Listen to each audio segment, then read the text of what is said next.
Hello and welcome. I'm your host, Darshawn McAway. You're tuned in to Wow Podcast. By all means, go to wowpodcast.me. That's wowpodcast.me. Now, today we have a special guest. We have author Marc Watson. He's here to talk to us about his latest book, Between Conversations, The Tales from the World of Ryujin. Marc, how are you doing? I'm doing wonderful, Darshawn. Thank you very much for having me today. So let's talk about this book. What is it about? Between Conversations is a collection of 9 short stories. I can say that they're a little bit longer than most people normally associate with short stories, one of which is probably closer to a novelette. And they take place in what I call the world of Ryujin. And Ryujin world is the setting of my previous epic science fantasy duology, Catching Hell Part 1 and 2. And this is 9 short stories that take place over the course of thousands of years, all involving separate characters that live in this world. It's kind of like the side stories that doesn't really focus on any of my main stories, main characters. It's all about living in this strange world of magic and technology. So with this particular book, or series, if you will, what was the inspiration behind it? What made you say, hey, I want to write about this topic? Well, I had kind of been writing in this world ever since I was about 15 or 16 years old. I started writing some in what would eventually become this world, and it was all done by hand. I still have the books to this day. It was a trilogy that if I go back and I look at it, it is not very good at all, but it inspired me to keep going and writing in this. And at the time, so this would have been in the mid to late 90s, I was very much inspired by a lot of the science fiction and fantasy pop culture I was consuming at the time, be it in movies. I was really into watching a lot of Japanese anime, Japanese movies. I found their storytelling to be far more mature and a lot more engaging than what a lot of what we were getting in North America was. And video games as well. I'm just like anybody else at that time who's got kind of a nerdish leaning, that I was playing a lot of Super Nintendo and PlayStation and was really into Japanese RPGs and the stories that they were telling. So with this particular book, did you get picked up by a traditional publisher or did you self-publish? My intention is to self-publish this one. It's still a little bit up in the air. I have had some interest from some publishers, but I'm not necessarily sure if they're going to go the way that I want them to. This is going to be my first kind of foray into self-publication. I didn't really think that a publisher would be willing to pick up this particular story or collection of stories because it ties to a previous work with a previous publisher. That publisher, however, is going through some changes right now and wasn't interested in picking it up, and I didn't really want to put it in somebody else's house. And I figured that this was as good a time as any to try and learn the ropes of self-publication. So right now the intention is still self-publication, and if anything changes between now and my intended release date of September 26th, then all the better. But I think this is going to be a good educational experience for me. Yeah, most definitely. So you describe yourself as the anti-author. Can you explain what that means? I'd love to. It's something that I learned very early on. I came into the writing game later in life, not ridiculously later, just I already had my wife and kids and a full-time job, and I very much enjoyed my life, and I found that I could enter the writing world that I'd always been interested in. And then when I started focusing on it and I started doing things like giving interviews such as this one, or going to conventions, or talking to other young writers, or even writers who've been in the game a long time, I noticed that I had a very different mentality than what a lot of them did. A lot of them did have that wide-eyed optimism that their next story is going to get picked up and it's going to be the big one, and they want to make a living off of their writing. They want to retire, hopefully early, and find a nice place to sit down and just spend their golden years just writing and enjoying life in that way. And I never wanted to do that. So I followed a very untraditional path in that I only give as much time to my writing as the rest of my life allows me to have.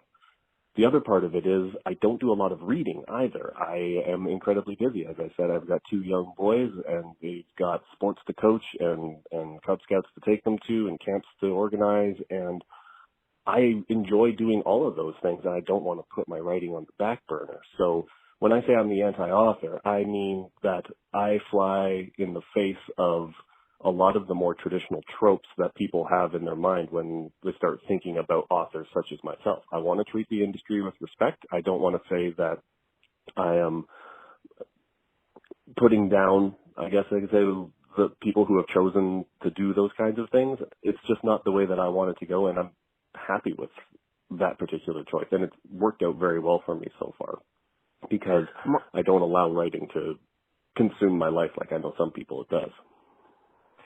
Mark, as a author getting into this field, what do you want people to know about you? Like more so in last words, like if someone was to sum you up, what would you want them to know about you? That as an author, I told the stories that I wanted to tell. I didn't start to bend to any pressure. I've had conversations with some publishers or with some agents who are like, well, this isn't really selling right now. Have you got anything that's more like that? Like I never want to bend to those rules. Part of this hobby for me, although I take it seriously, is that it is for me. And if you want to read the stories that I have to write, that's great. But I'm not going to give in to trends, and I'm not going to try and push myself super commercially just because I can make a quick buck or even a buck. I want to go through this with my personal writing integrity intact. Right. Now, you mentioned you have two sons. What has this pandemic been doing for you differently than before with your two sons? A great question. I really credit my wife more than anything else. We have been incredibly fortunate in that the nature of my full-time job has allowed me to continue that, and I can still go into the office and I can still work safely. And my wife, ever since my oldest son has been born, has been working from home. She is a graphic designer. She does nothing but computer work, so she's always been here. So this has really just been an extended summer vacation for them more than anything else. And I count myself very, very fortunate that we have this situation. The biggest thing was always just making sure that they were kept busy. My oldest son was very active in hockey, and his season was cut short back in March. And he hasn't been able, he usually transitions into baseball right away. And we only just recently got the baseball season started. We're about 3 games into it now, but there were months of just trying to come up with something to entertain them. And the same goes for my youngest son, although he is much better at being able to focus on a project and start working on it and entertaining himself. Normally it involves something in the house getting taken apart so he can figure out how to make it work or turn it into something else. So yeah, it's been different, but I know that it's not as different as what a lot of people have gone through. And I recognize that, and I'm very, very fortunate for that. What do you want the readers to take away from Between Conversations?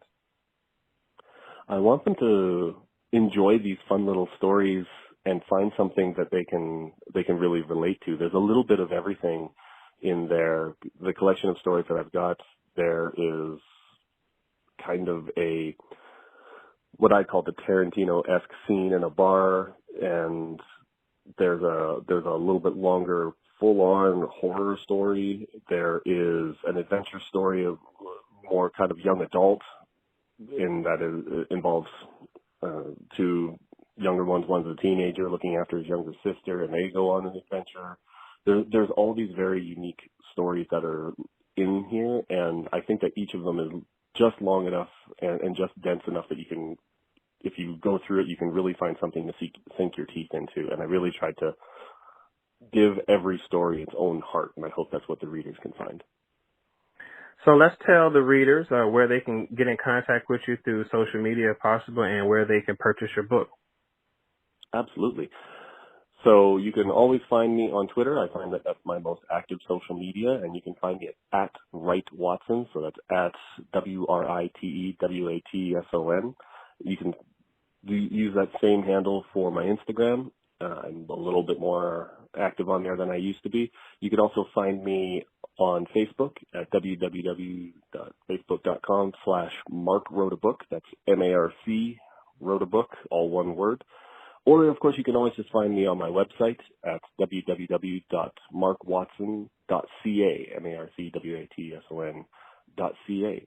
And as for my books, all of my previous books are available through all the usual sources, Amazon Kindle, Kobo, Barnes & Noble, Apple, Walmart. And for the newest one, it is going to be coming up through Amazon first, and I hope to expand from there. Well, I'm your host, Darshawn McAway. You're listening to Wow Podcast. We're speaking with Marc Watson. He's the author of Between Conversations, Tales from the World of Ryujin. Marc, it was nice speaking to you. Same here, Deshaun. Thank you very much for having me.